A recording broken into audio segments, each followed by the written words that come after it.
Stage 1, anything after, no. Flex fuel, no. TGV, EGR, no. Turbo upgrades, no. Injector upgrades if you're an EJIT, no. So, and that keeps going. Cobb Tuning support agents are unable to take your call at this time.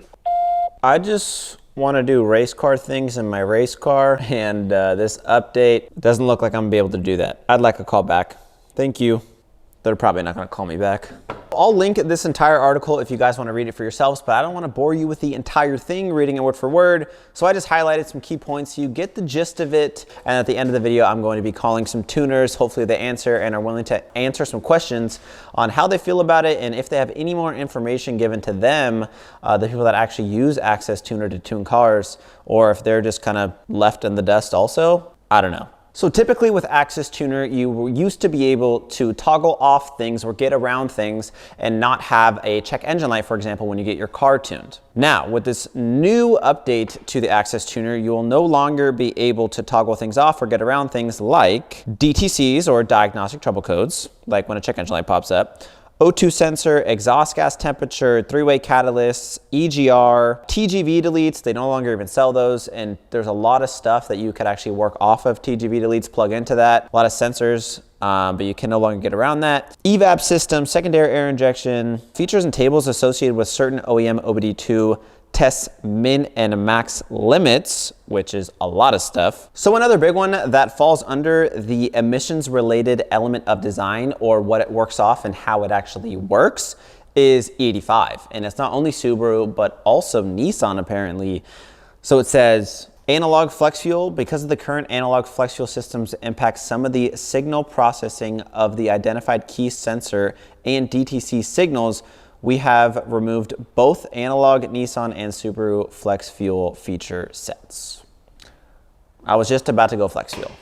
I took too long. Now this is where I get beyond confused. Now, typically, like I said in the beginning, you were able to toggle on and off or manipulate settings in the Access Tuner to not have a check engine light pop up for a threshold pass that normally would set a check engine light, if that makes sense. Like boost. So it gives an example. It says changing the maximum boost to avoid a P0234 or engine overboost condition is not considered a delete feature, but even though it's not considered a delete feature, from what I understand, it's still saying you are no longer able to do that because you're messing with limit data. So somehow that's related to emissions, if that makes sense. It doesn't make sense to me. I'm confused. I just don't get how Cobb is saying they're still going to be able to offer this platform Access Tuner. If you turn up the boost, you're getting a check engine light, right? Are they still going to let you turn up the boost or not? Because then at the end of the article, this is where I'm going to end it, then we'll start calling tuners to see how they feel about it. But at the end of the article, it was saying, here are some things that you still can and cannot modify. And literally, this is what it says. It doesn't tell you what you can modify still. All it says is, we have changed the way we present our tuning/modification options in the software by adding visual indicators to quickly let you know what elements you can and cannot modify. It says restricted DTCs and toggles that will be grayed out, indicating that you cannot modify them. Then it says the items will be read only, so you can still see the information, but you can't manipulate it. So I guess you need Access Tuner to be able to see what you still can and cannot modify, but I'm just confused because in the article, it seems like you can't modify anything, because anything you touch is gonna activate DTC. You're gonna have a check engine light. That's how I'm understanding it. I could be lost in the sauce, but I'm gonna try to call some tuners and some shops that modify Subarus, and hopefully they have more information. I don't have access to, Access Tuner, so I can't see what you still can manipulate or change. So let's do it.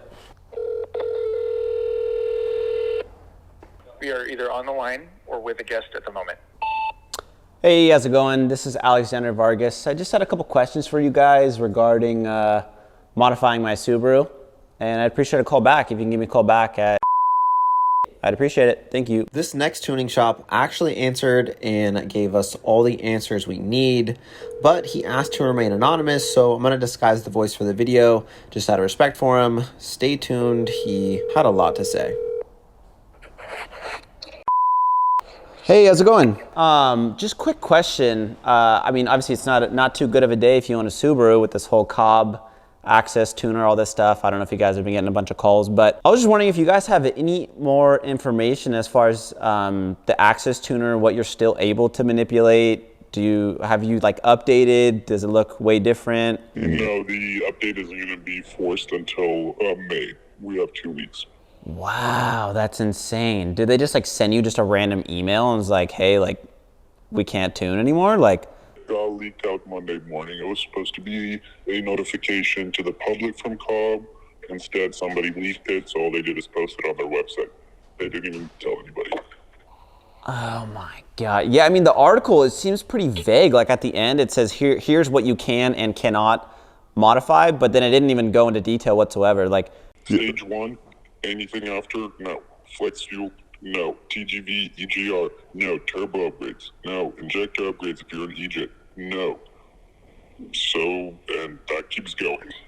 oh my, I mean, have you guys even thought like, I mean, people are just gonna have to go standalone? Like, Standalone, you can go Ecutech. That's going to be the 2 big options right now.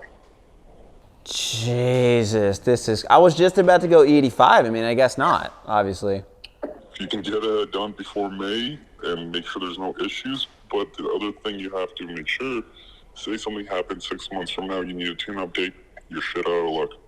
It is literally just like that. Holy shit. I mean, do we just get Evos, I guess, huh? Switch to Ecutech or go with the whole tech plug and play. It's about $1,500. Flex fuel, tune, everything. You're probably looking at about $2,200-$2,300. Now, say you want the access board route, you want their whole package for flex fuel. That package is about $2,300-$2,400. So it's a little bit more intuitive, but there's options. Ecutech or that. All we really know right now is what they posted, because we don't have access to that software just yet, and then pretty much just like, the knowledge of what parts work with that. So look into Ecutech before you start thinking of Haul Tech, stuff like that. Price wise, it's gonna be close. You're not gonna spend $7,000, but you're gonna spend about $1,500 on the Haul Tech if you go that way. You are gonna spend about $800 on Ecutech tuning software if you're gonna go that way. And then what's going to happen with your tune? All over, like literally from scratch. If you got dialed in 2 years ago, it runs fantastic, that's awesome, that's great. I'm sorry, but there's nothing I can do with that. You're starting all over with us. Base map, data logging, or dyno day, whatever your situation might be. Is it a possibility to run like a flex fuel setup? Like, how does that work? Or you have to run strictly E85 and have two different maps? Like, if you do whole tech, it's going to be the same thing, except it's just more intuitive for the tuner. There's more we have to go through because it's a whole new ECU that we have to set up for you. I'm not just putting in a tune, good to go, see you later. You have to set everything up. So say your dyno day before was 5-6 hours, I will see you at the end of the day, maybe even tomorrow. freaking insane. Well, damn. I really appreciate your time explaining all that to me. I really appreciate that.